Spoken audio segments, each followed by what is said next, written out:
this first session, as I was saying, this is not the whole story, what we're going to do right in this first session. This is something very specific. So if we're thinking we're building this triangle, we're going to go really deep into one part of this triangle. Okay? Has anyone heard the Buddhist terms form and emptiness? Yeah? No? But it doesn't matter if you haven't, because I'm going to go into it. But that all of the world's traditions have their own names for these aspects of who we are. So in Buddhism they call it form and emptiness, which is it's quite a sort of succinct one, but it seems really kind of abstract and weird.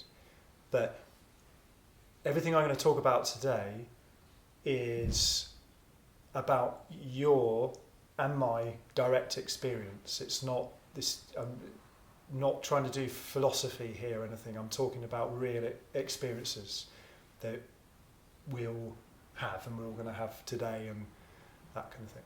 Okay. So if something seems abstract, just let me know and I'll bring it down into real life. So let's start. I'm going to do a little guided meditation in a minute, but let's start by talking about what awareness is. Okay. So does everybody here know roughly what I mean by when I say awareness? It's quite a common word, isn't it, in English? Yeah. I mean, does anyone not know what awareness is or never heard that word? I mean, it'd be amazing if you hadn't. Yeah. So we all know there's something called awareness, and what you'll find if you start a meditation practice over time, what you'll start to notice is that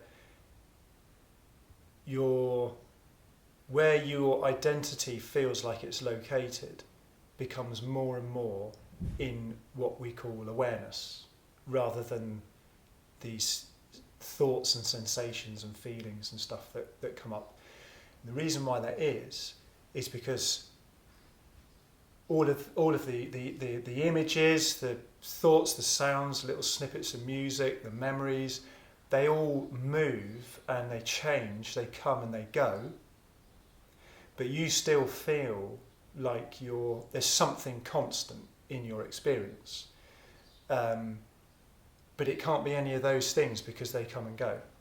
And the thing that is always there is awareness.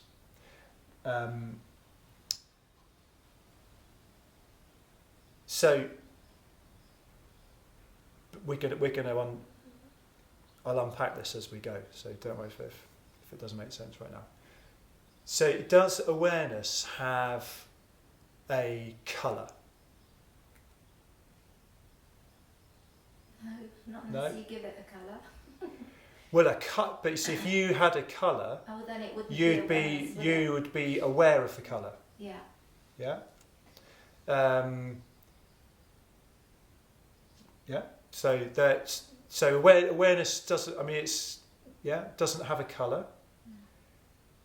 Does it have a smell? It's just empty space, isn't it? Well, but is it okay? Sorry. It's being present in that space, isn't it? Of awareness of.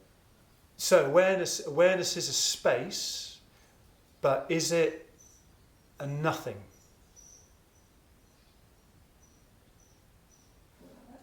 If awareness was nothing, we wouldn't be talking about it because we wouldn't know what it was because it would be a nothing. Some kind of pure energy. And a space, isn't it, that you're in? Well, what I'm trying to do first of all is see what it's not. Okay, and then there's a path in all of the different traditions. The path of, sometimes called the path of negation or the via negative or something, where you see what things aren't. To find out what something is, you need to get rid of all the other stuff that it isn't first. Does that make sense? Yeah. Is it the I am that? We're going to get to that. I just want to see what it's not first. So, Okay. does awareness have a touch? Could you touch awareness? It's none of the five senses at all. No. No. Yeah, so it's like it doesn't smell of anything, you can't see it, you can't touch it, you can't taste it. Yeah? So in that sense, it's formless. Right. Yeah? Because it doesn't, with your senses, you can't actually touch or grasp it, so it doesn't actually have a form. So that's what the formlessness of awareness means. But so we've said all the things it isn't, but then is awareness nothing then? Is it like what they call the tail? It can't be defined. Well, it can't be defined in words to describe it. But are you aware right now?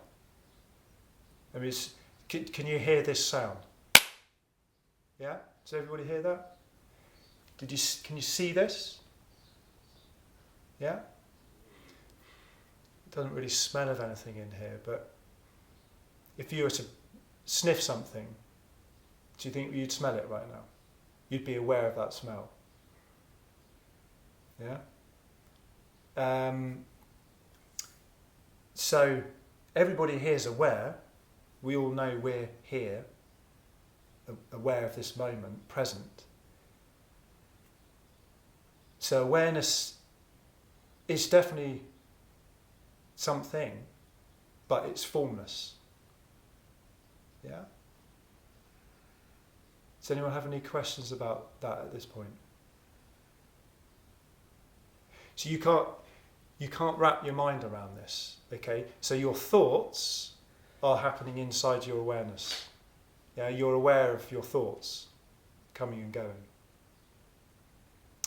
So this is what we're going to. I'm going to do a guided meditation so we can get deeper into this as an actual experience. But this is what's meant by formlessness. So formlessness doesn't mean, or emptiness is another word that's used. Emptiness doesn't mean void of everything.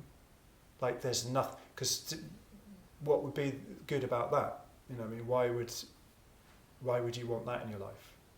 Nothingness. I mean, it's. So awareness is definitely something, but it's not the normal type of things that we come across in our lives. And the last thing I'm going to say before we do this guided meditation is, does everybody know about first, second and third person perspectives in language? I'll explain it anyway. So the first person perspective is when you're talking about I. So I might say, I am feeling comfortable sitting on this cushion. Okay, I'm talking about my personal first person experience of it. Okay, second person perspective is I could ask you, Maria, are you comfortable sitting on your cushion? Yes, thank you. Yeah. Okay. Great. And then so we're in communication. There's two people in communication here. And the third person perspective is I can look around here and I can see some bodies sitting on some chairs and everybody looks quite comfortable. Okay? So third person is it. Yeah? Is it language. So that chair over there. Second person perspective is, good morning, Jane. Lovely to see you. How are you feeling today? Great, thank you. Yeah? Good. Okay. And then first person perspective is I am experiencing my own personal experience right now. So I could say, I am happy. I am relaxed. Yeah? And the reason why this is important is that this is part of all the world's languages around the world. And the reason why this is important for meditation is that we've just been talking about meditation, awareness as an it. Okay, what is it? Awareness itself, that word, is a third person term. It's an it. But if awareness is only ever an it for you, you'll never realise it yourself as your own identity. Okay? So what we're talking about it as an it. We're doing a little bit of second person perspective. We're talking back and forth amongst ourselves about it. And then also there is your own direct first person experience of yourself as awareness. Okay? So awareness as I. So this is what Jane, you were saying about I amness is another word for awareness. Okay? And this is really, really super important piece of information. Because if all you ever do is think of awareness or enlightenment or the state of meditation you want to get into as an it that's out there that you're trying to get to, it will never become your first person experience. Yeah? That sounds quite abstract, but it's very, very simple. And it's a process that all learning happens. You start talking about something in the third person, you start to talk to other people about it, develop your understanding of it, and then eventually it becomes your direct experience. Okay? So what we're going to try and do here, the goal here is that meditation, the state of meditation is not a goal to be achieved. We're actually just going to look at our own direct experience and see what's already the case. Yeah.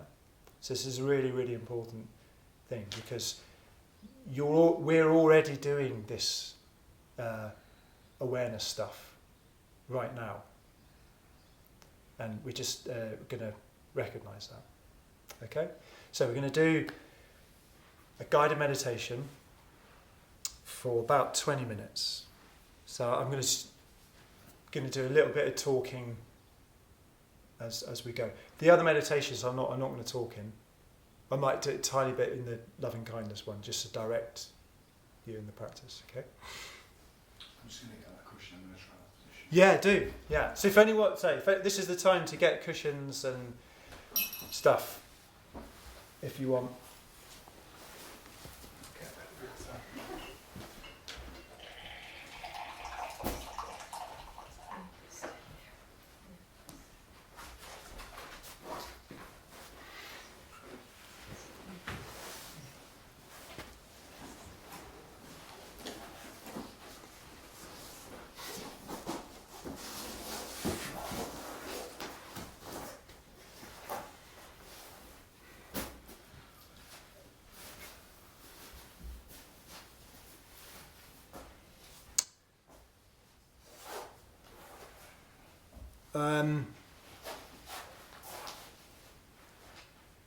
I just want to say about this first, second, third person perspective in relation to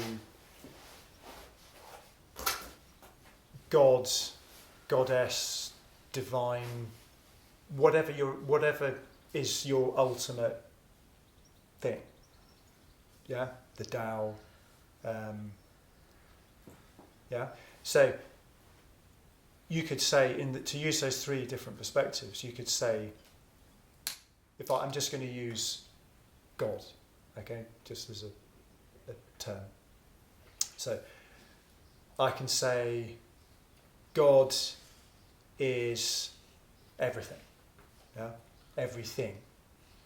I could also have a personal relationship with God where I can do prayers and talk to God, and Jesus is a bit like that. People have a personal relationship with Jesus in their lives, okay, if they're Christians.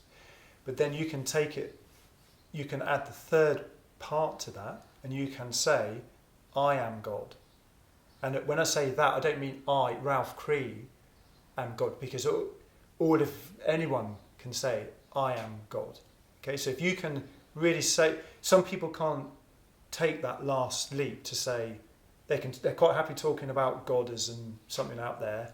They might be happy having a relationship with God, but then is there a part right at your centre where you and God are the same thing, same person, same one? Okay, so That's why this is such a powerful thing. Because if you can realise that you are God, or you are goddess, you are the divine, whatever your ultimate. What does Buddhists call that? Well, the Buddha, or Buddha, enlightened. Okay, so if you talk about enlightenment, yeah. So enlightenment is a thing that we can talk about, and there is enlightenment as a thing we can out there. We'd all heard that word before, an idea and concept. Then we can talk to people about enlightenment. Might meet people that you think are enlightened, and you can talk to them about it, whether they've had experience of whatever enlightenment experiences. Or you might visualise deities that are enlightened and be in communication with them and that kind of thing. But then also you can say, because these three perspectives are always simultaneously present, you can say, I am enlightened. Okay? And it's just a case of actually noticing that. And that's what we're going to try and do today. There is, at your centre, you are enlightened. And I'm going to try and point that out to you. Thank you for enlightening us. Yeah, so enlightening. Crucial. Yeah. It is. So this is so important. And the implications of this really sink in over time. Okay? And there are different traditions that specialise in one of these. So Christianity, for example, is very, very strong in having a personal relationship with divinity, with Jesus. Yeah, so you talk to Jesus all your life, that kind of thing. But a lot of people feel it's blasphemous to say, and in fact people have been burnt at the stake and tortured to death for saying, I am God. Yeah. So not only in Christianity, there have been other religions that's happened in too. And then there are other ones, say, science is amazing at describing the world in third person language. And Hinduism, for example, is very, very strong. It got a very strong tradition of the first person thing, waking up to I am that is a great term for this. Because I am that. So that is the third person bit. You say, I am that. I'm reading a book called that at the moment. There's a great book called I Am That by Nisargadatta Maharaj. That's the one, Yeah. Highly recommended. But I'd say, in a way, perhaps his teaching might overemphasize this I perspective. See, that what I'm going to try and get us to do is to kind of balance these three out in an integrated way, because you can become over-identified with. So people that have schizophrenic episodes where they believe that they're the Messiah or whatever, that's an exclusive identification with this first person perspective, and you're forgetting that you live in a world populated with other people, which is here, and then over here we've got other planets, other universes, God knows, Yeah? All right. So I've been talking for quite a while. We're going to do some meditation now. And if anybody's got any questions about any of that stuff as we proceed, do not worry about asking. Okay? Because the timing of all this stuff today is flexible, and it's not like I've got a hard and fast routine we've got to stick to. All right? Everybody got cushions they're comfortable with and that sort of thing? Yeah? Just getting used to this. Cool. Yeah. But again, your body will adapt to things. Right. So we'll do 20 minutes, and what I'm going to do is I'm going to guide you into locating your I amness as awareness. Okay? And don't worry, I'm not saying that your personality doesn't exist and all that kind of stuff and it's irrelevant. We're doing something, forget all about that for the moment. We're going to pick all that up later. Just try and we're playing a game here of hide and seek. Okay, and we're going to try and find specific dimension of your own identity. Okay, here we go. So we'll start with this bell, and when you hear this, it will be the end. Okay.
Okay, so you'll notice that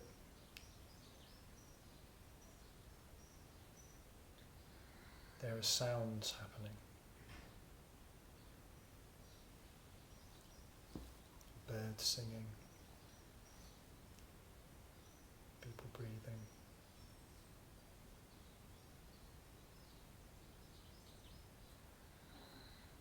And you'll notice that these sounds are effortlessly arising inside your awareness.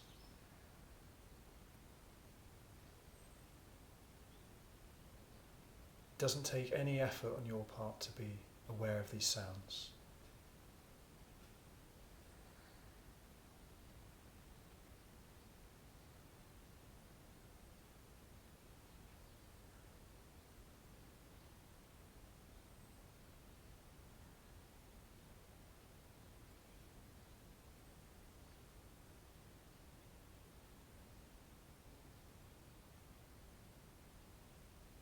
But you'll notice that the sounds come and go,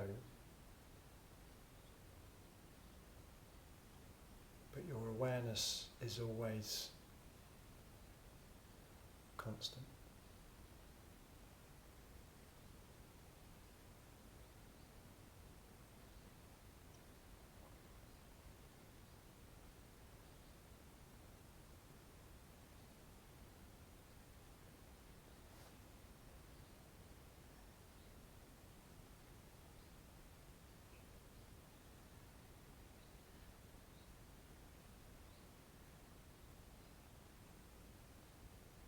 And if you notice physical sensations in your body as a sort of kaleidoscope of sensations,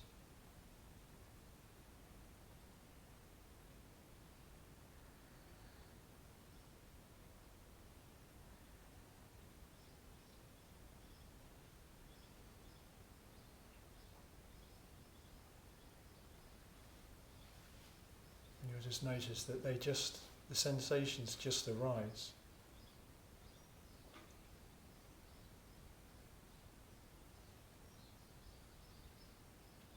And as they arise, you're effortlessly aware of them.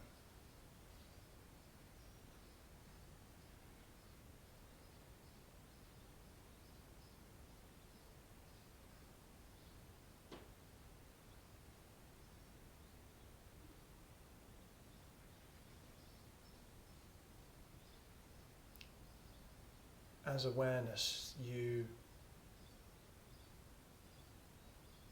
not pushing away unpleasant sensations or noises. you're as much aware of those as you are pleasant ones. So as awareness, you're not moving towards things or away from things in the way that we tend to do with our personality.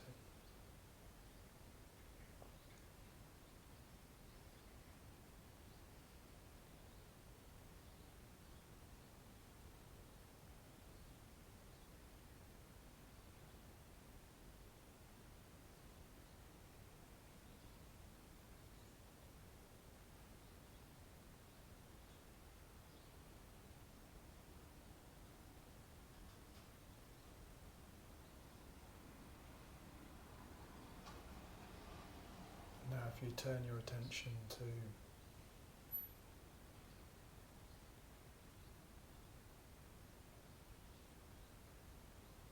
your emotional mood, how do you feel in this moment?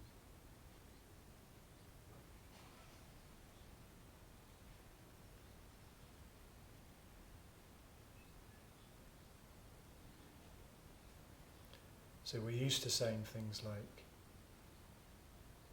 I am feeling nervous. But now you notice that if you were to take nervousness as an example, nervousness arises inside your awareness without any effort. You're just aware of nervousness. It doesn't take any effort at all. And if you're aware of your nervousness, then you're not the nervousness or the happiness, the sadness, the excitedness. They are arising inside your awareness. So it's not strictly true to say, I am nervous. Would be more true to say from this perspective that nervousness is arising inside me as awareness.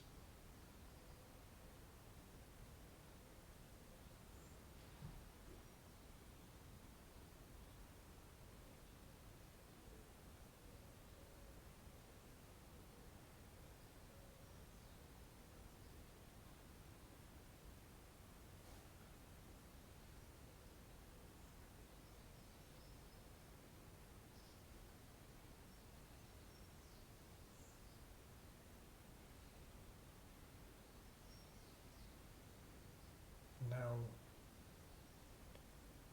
notice your thoughts coming and going.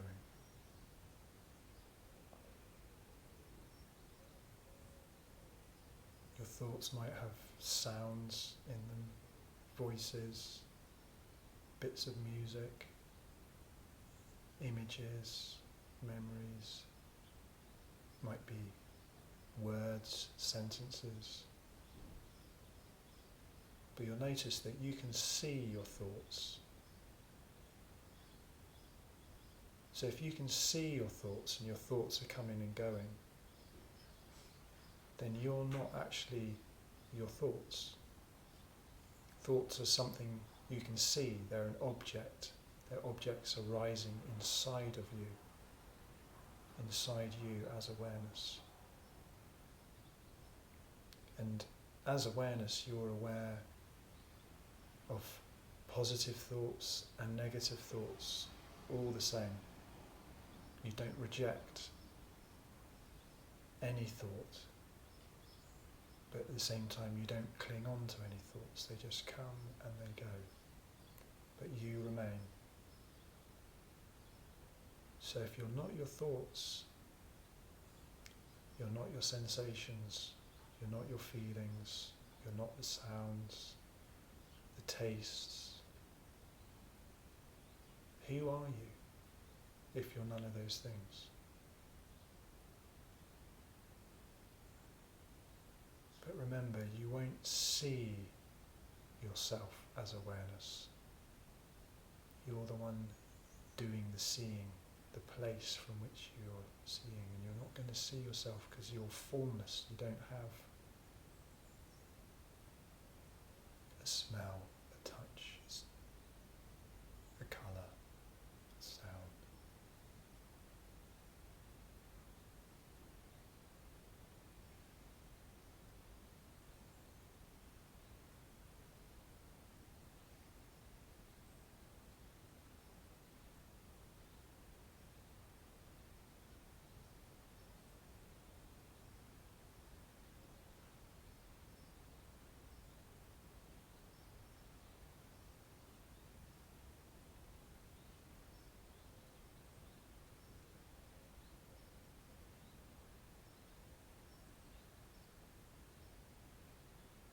You'll notice that as awareness you are fundamentally at home with this present moment.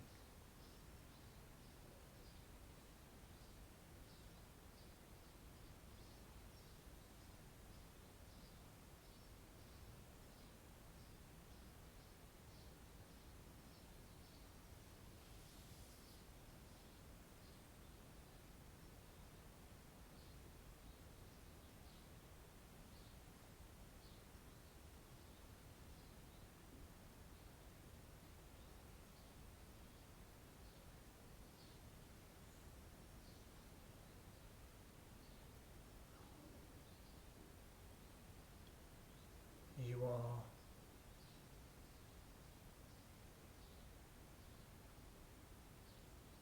the one when people say, "Are the lights on?"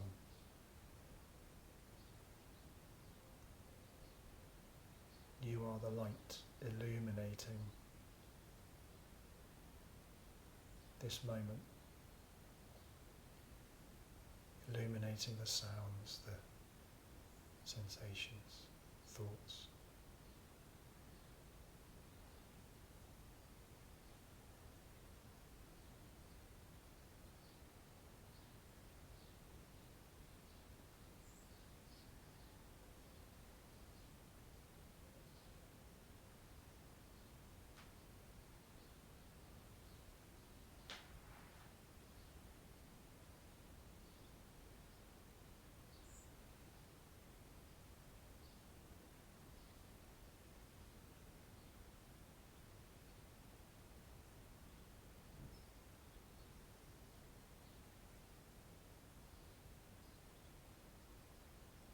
You'll also notice that you don't seem to be located anywhere in particular. You could say something like at your centre or something like that.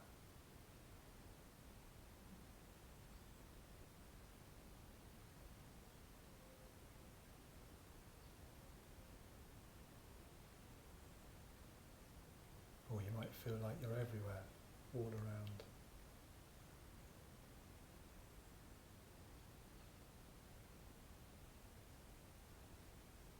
You may feel you're as big as this room.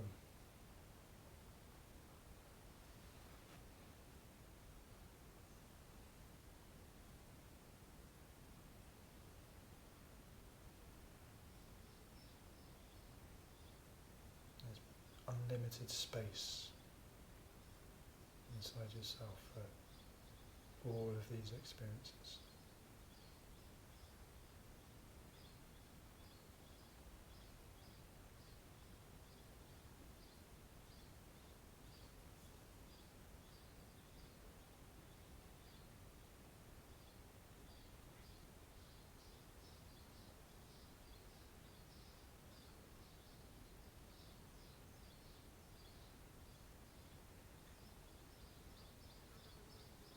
If you remember what you were doing this morning before you came here, you'll notice that really see yourself there. Maybe you were having your breakfast or brushing your teeth or something. So everything was different. You were in a different room, different building, different place. There were different sounds, different colours. Your body felt different, different thoughts, feeling different. But someone or something was the same in that moment as now. What you might call your I-ness, I am present right now.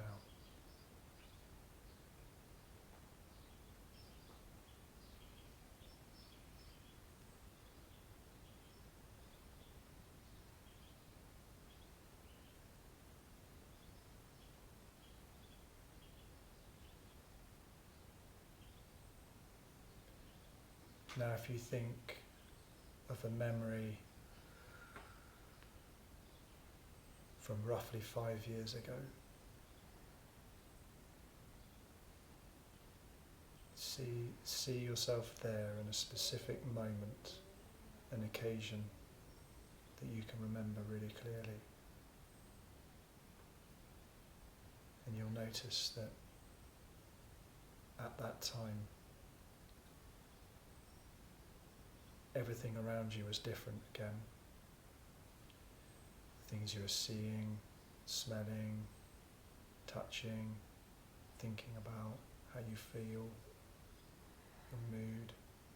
Everything was totally different from this moment, but there's something or someone that was the same then and now.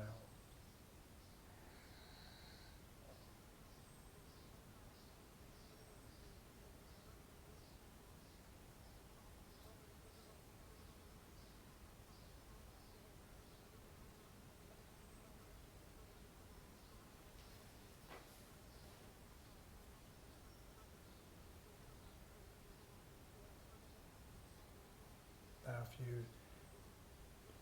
bring up a memory from your childhood, some really specific incident, a vivid memory, and you'll notice that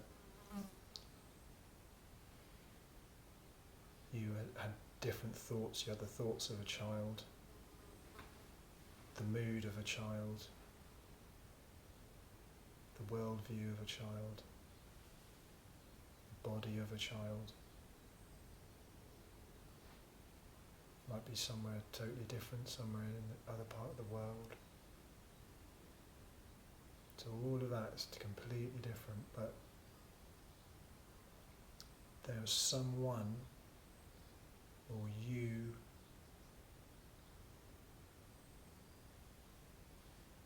something, someone that was the same then and now, unchanged.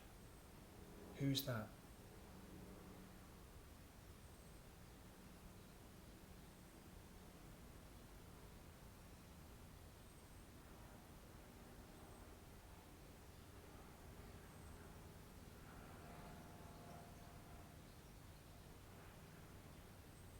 Did you make that part of yourself? Did you make your I amness?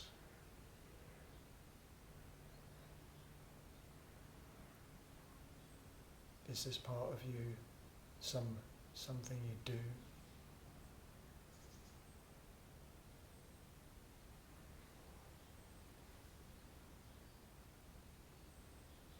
Or you just are? I am.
So, who has something they want to share about that? It's very nice. Knowing that constant. And I was looking for another word to call it. And I was thinking that which resides deep within me, that's always been there. Because I find the wording difficult. The words are not it. No. The words. No. The words are a ladder Yeah. to get. But somehow my mind wants to call it. Yeah. Well, I mean, we've got to talk about it somehow, haven't we? You know. Otherwise, I mean, we could just sit in silence, Yeah. which is an option. But I mean, you can go on silent retreats. I For much example. prefer theirs. Yeah. It's nice to do both, I think. Yeah, I have done a silent retreat in Taizé years ago, and I think it depends where you are in your head. It can be quite frightening, and if you're not used to being silent, you know, eating in silence and walking everywhere in silence, just not saying a word, I found too challenging at that time, and I haven't really done that again. We're just talking about words. Silence is a really good word for I amness. Oh. You know? Because that part of yourself is totally silent. And the rest of me is certainly not. No, and there's nothing wrong with that. So I am not But saying that's good to that call it that. there's a part of you that is noisy, always moving, always changing, and there's another part of you. Again, part is not the right word, No. but it's just pointing. It's another part of you that is always silent, never changing, never moving, is formless, but is bright and awake. So another name for the awakeness. You know, when you wake up in the morning, suddenly something happens and you're there. Yeah. And then thoughts happen, you know, all that, you start thinking about the day and all that kind of, yeah. This is why awakening is a good word for it, waking up. Yeah.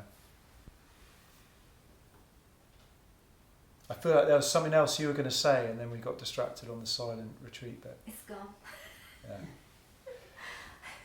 But the great thing about this part of yourself, one of the aspects, the silence parts of yourself, there's like no questions from this part of yourself. So this is where questions come to die, which is such a relief. Yeah. Okay, in terms of like a kind of a useful thing in your life. And I'm not saying, this is my disclaimer, everything I say, I'm not discounting the opposite. So questioning, all that stuff is great and it has its place. But if you're like most people, we spend 99% of our time in the questioning part. You know, questions are like, you know, should I do this, or you know, am I gonna, what's going to happen when I die? You know, just all sorts of you know, some really big questions like, you know, when am I going to die? What's going to happen when I die? You know, are all my family going to be safe, and all those kind of things. And then there's the small questions like, you know, oh, should I have eaten that? You know, whatever. Mouldy hummus in the fridge. I don't know. But then this part of yourself, which I'm trying to guide us into, there's no questions there. Doesn't do questions. Doesn't do thinking. So in Zen, one of the words for this is non-thinking mind, non-thinking I. And to be able to, say, sit down in meditation and just let all questions about everything go is such an unburdening. Because life is, it's a crazy ride. You know, it doesn't matter who you are, whether you're an A-list celebrity with everything, or some, you know, the other end of the extreme, or what, you know, whatever, happy, sad. It's just this crazy roller coaster. But to be able to find the part of yourself that's not actually on that roller coaster ride ever, is liberating. Really, is a good word for it. Or I don't want to keep using it words all the time. It's not just it, it's I. This is you, right at your centre. I'm going to use the word I, but I kind of evaporated and I felt myself in that pure awareness, where I'm just witnessing what's going on, even when that fly's going around. I was just witnessing it.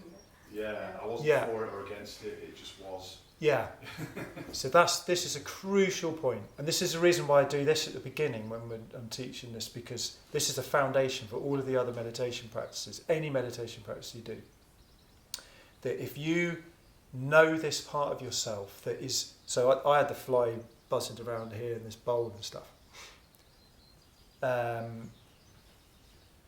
This part of you doesn't reject any, you know, doesn't reject it, can't reject it, or, you know, that fly comes, I'm just aware of it, and then what I might call my personality, which is all about rejecting the upset, you know, I want to reject, I want to reject a McDonald's and move towards the salad. You know, that's a good thing. But when you're meditating,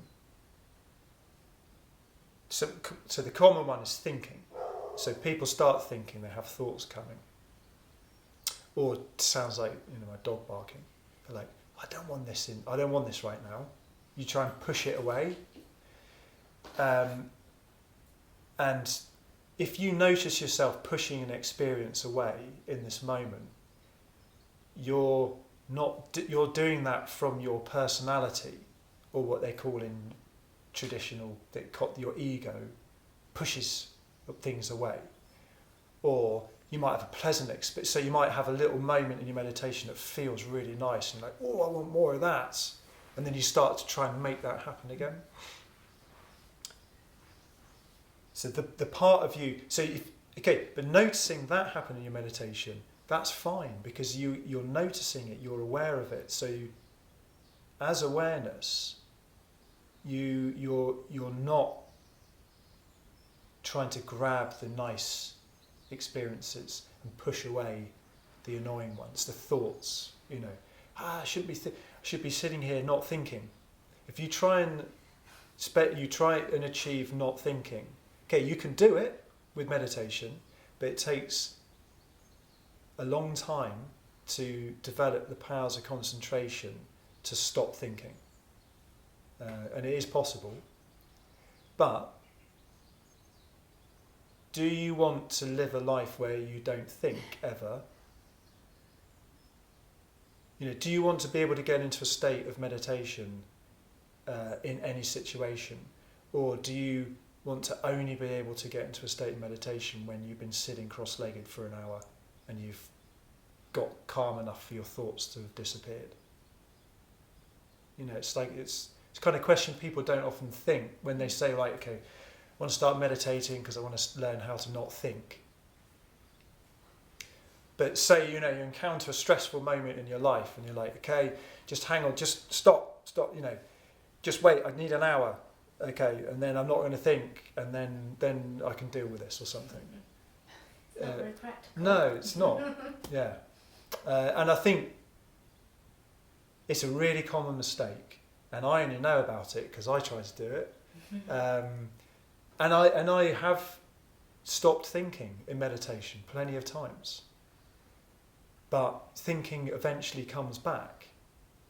And so, I mean, the good thing about, so when you sometimes when you meditate, you will experience stretches where you don't have any thoughts arising.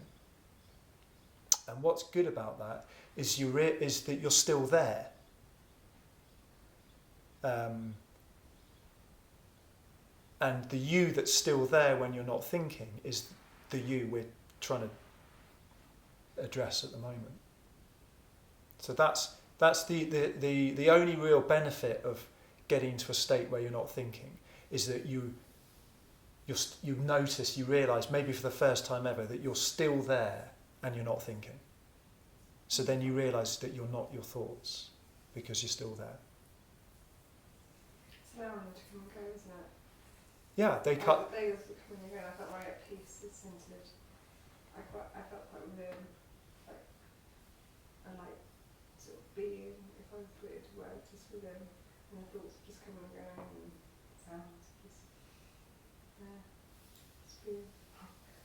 Felt very peaceful. Very connected.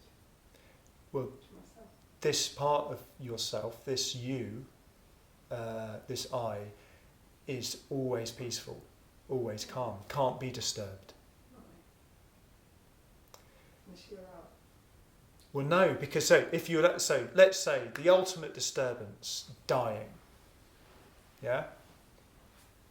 On your deathbed, you're dying. You might be in a lot of pain. You might be really anxious. Okay, but you're still going to be aware of that just as much as you are when you're eating some chocolate ice cream.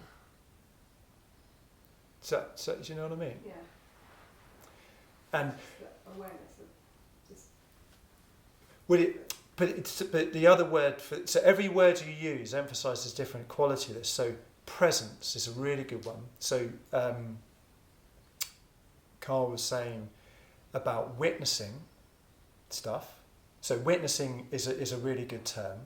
But every term has an upside and a downside. The upside of witnessing is this feeling of detachment.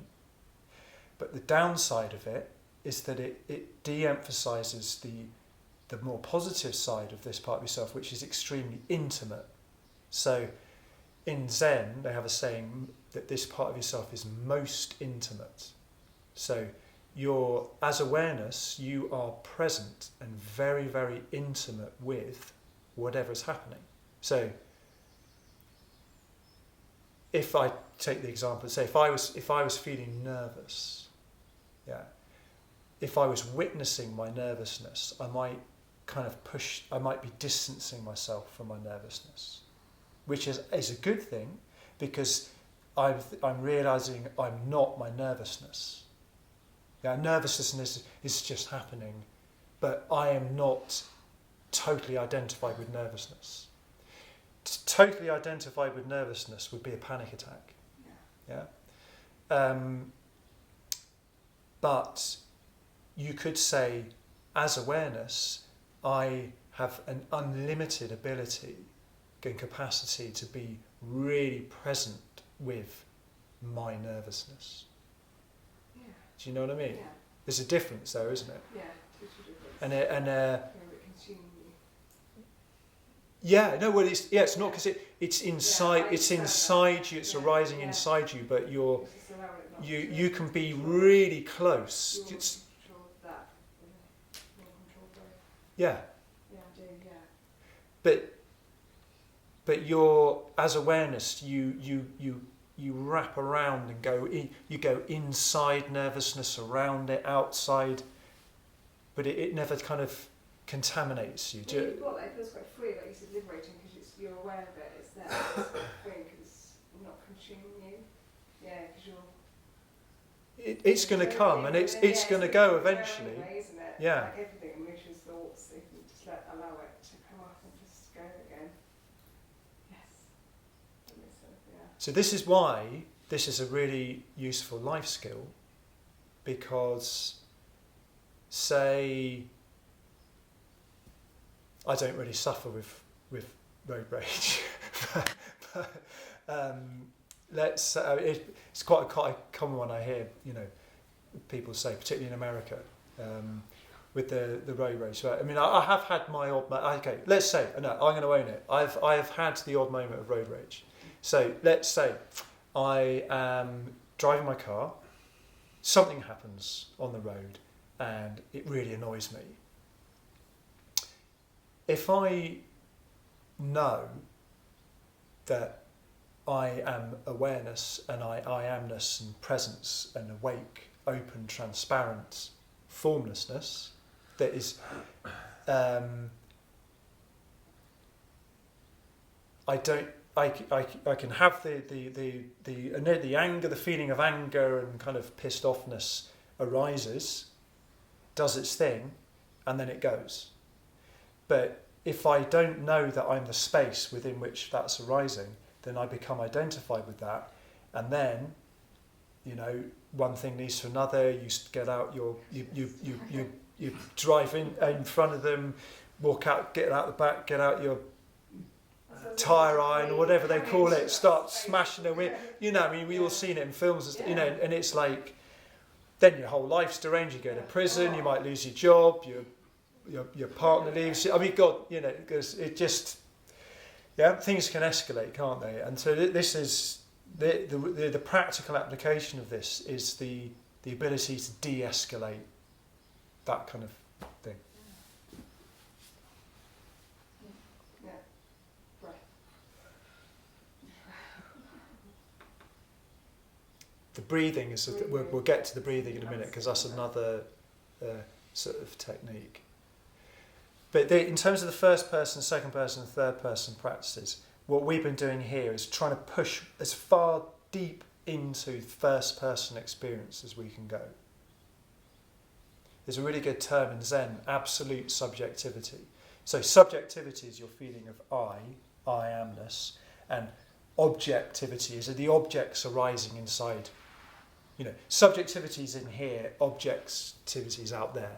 So if you push back into absolute subjectivity, you're just going. And in fact, there's actually no end to how deep this experience goes. That's what it doesn't. Another common mistake with meditation is you think that you have an enlightenment experience, or you wake up, or something like that, and then that's it. Yeah, and you read sort of books about people that it's happened to and that kind of thing. Yeah, but if they were to write a book 20 years later, then you'd get the rest of the story. So it's important not to freeze things in time. There's no end to how deep this goes. So you can say, I've had an enlightenment experience of where I realised I wasn't my personality and my thoughts, and I was free from everything. Throughout your whole life, though, it can be too easy, isn't it? Yeah, so if you speak to someone who's really old, like 90 or something, and quite often I've heard people say at that age, you know what, I feel just the same as I did when I was 15. I just don't understand, don't know what's happened. I feel just the same. So what's that part of you that is actually the same? And it's intimate because it's the part of you that you call I feel the same. I found it interesting to go from the different stages, like now this morning 5 years ago and when I was a child. The first thing was I was the observer, observing myself, and then I thought, how do I get now into the I? And that's me. And I found I could do it over the feelings. I remember the feelings I had then, and that let me sort of slip into the me, and just be myself in that situation, and then just rest in that until I got to out of it and to a further situation. And I found it interesting to find basically the bridge, how to get to that feeling to the eye, a different situation looking back. So it's a good one to do because it's really intuitive, and you can see. Although I'm not telling you what is the same in each of those moments, you will know what the part of you was that's the same. It's like, who is that? And if you try and make too much of an answer, then it's just a concept you're thinking about, but you're aware of that still. But it was more than like I felt in my present the one I am now, but me as a little child. Oh, I see. Yeah. You know, Yeah. to get into that. Not to be the child from an outside perspective, but then... That would be like a self-forgetting. So I quite often wondered, like, what would it be like to be a slug? But I'd want to become a slug, but still be me enough so that I could remember being a slug. So then I could say, God, I had this experience where I was a slug, you know. But if you really became a slug, you just forget. It's a bit like those fairy tales where they say, don't eat the apples in the orchard, otherwise you'll fall asleep and you'll turn into a donkey, and then you'll forget that you're this princess or whatever, you know.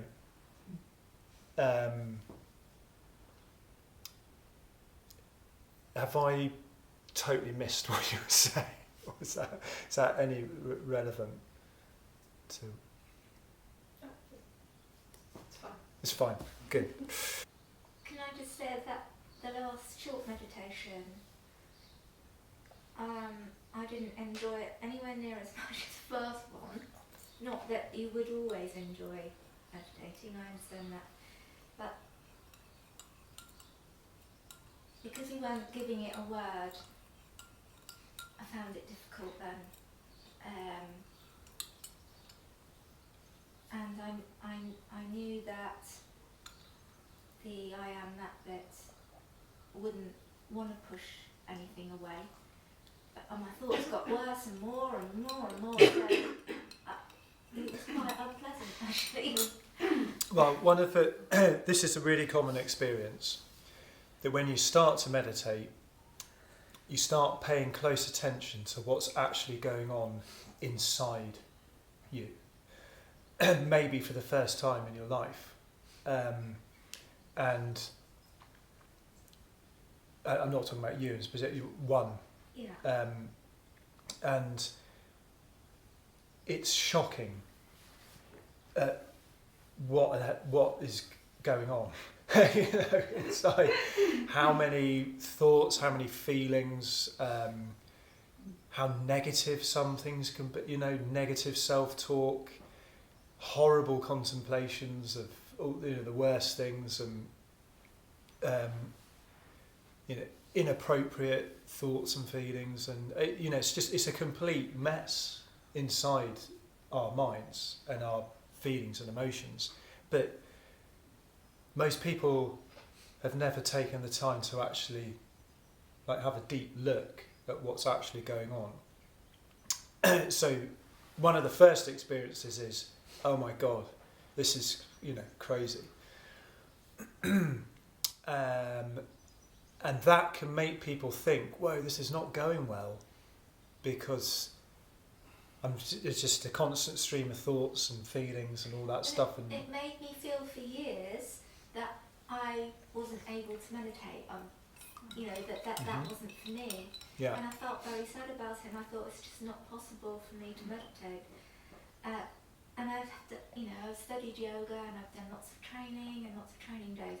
But it wasn't until I came to your first one that it kind of separated it out into some sense, and it was okay for those thoughts to be there. It wasn't they can just carry on. Yeah. But the point was, on the first one, I felt really lovely and calm, and I was that.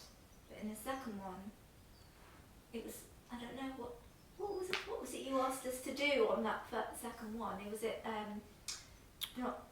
To just rest and be awareness. Yeah, no, I didn't do that. Well, so a guided meditation is a bit like riding a bike with stabilisers on. Yeah. and then to do it on your own without any guidance is the stabilizers are off. And this is that's a difficult type of meditation because it's called meditation without an object of meditation. So what we're going to do now, meditation with breathing, is meditation on an object. So whether that's your breathing, sometimes people focus on candle flames and mantra, that kind of thing. And it's kind of, it's kind of easier in a way, but in fact it's actually more difficult also to do it because you really get distracted a lot. And you'll notice when we start doing it, try and follow your, concentrate on your breathing. Back, You'll be, can't you? That's yeah. the thing. Well, we'll get back to that, but you'll notice you'll be distracted a lot.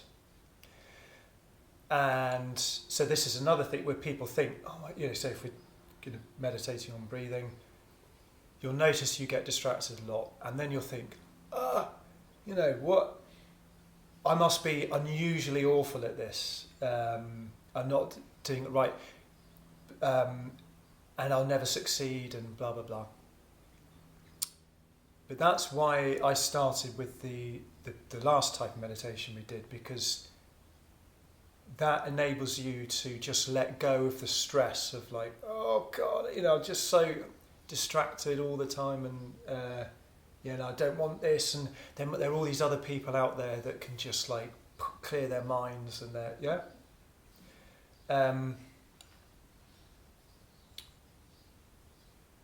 and so with a meditation practice, you want to aim for like a lifetime's worth of practice. Just say like you were going to learn, I talk about musical instruments a lot because I'm a musician and I've taught loads of music lessons in my life. If you're learning an instrument, you have times when it's all going really well, and then you get these other times where it's like whatever you're playing just sounds horrible, or you get stuck and you keep playing the same things over again and you hate it, and you're like, you're losing your inspiration. Then so all of a sudden out of the blue something happens, and then you're onto the next bit and rapid progress happens. And the other thing about thinking is that you'll actually notice that you don't make a lot of your thoughts. So when I'm meditating, the kind of most of the thoughts that come up are some phrase I heard on a TV program, or out of a book, or a snippet of conversation, or a memory, something, or just thoughts just come in from out there, and it's like you're not really making a lot of your thoughts yourself.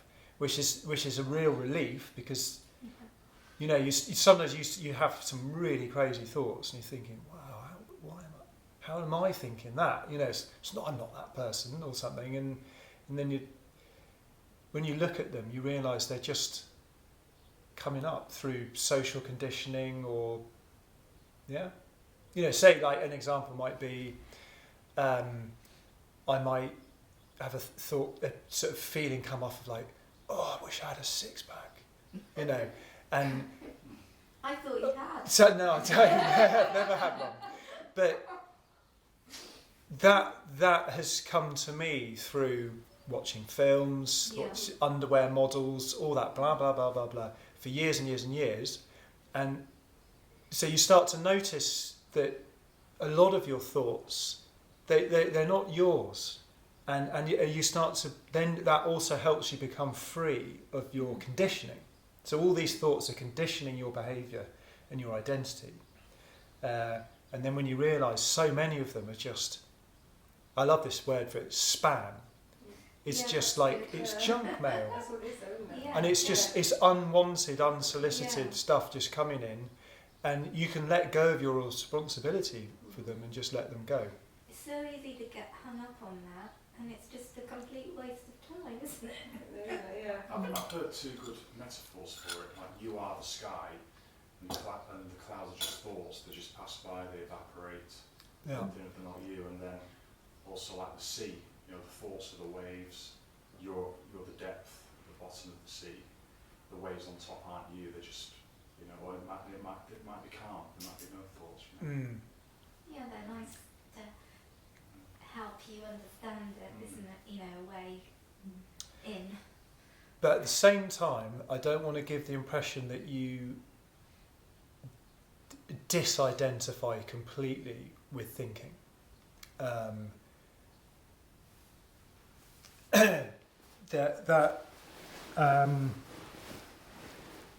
mean, it's a whole nother topic, but I think it's really important to own all the parts of yourself. So, you know, as well as doing meditation, I've done many years of psychotherapy practice. I also do a lot of physical work, you know, working out and health and fitness and eating healthy, you know, very engaged parent, and I've got business. My wife and I have 8 businesses we run between us, you know, small ones, but you know. So I mean, I'm not at all saying none of that stuff's important. What I'm trying to do today is add another dimension to your life, not take away what you've already got. Yeah, but we're not adding it. We're just realising that it's already there. Okay. You didn't make your awareness happen. It just suddenly, one point in your life, boom, you just exist, and you're aware, and you don't make your awareness happen. Yeah, awareness isn't concentration. So concentration is something different. Concentration feels like a kind of forced. This is relevant to this breathing we're going to be doing.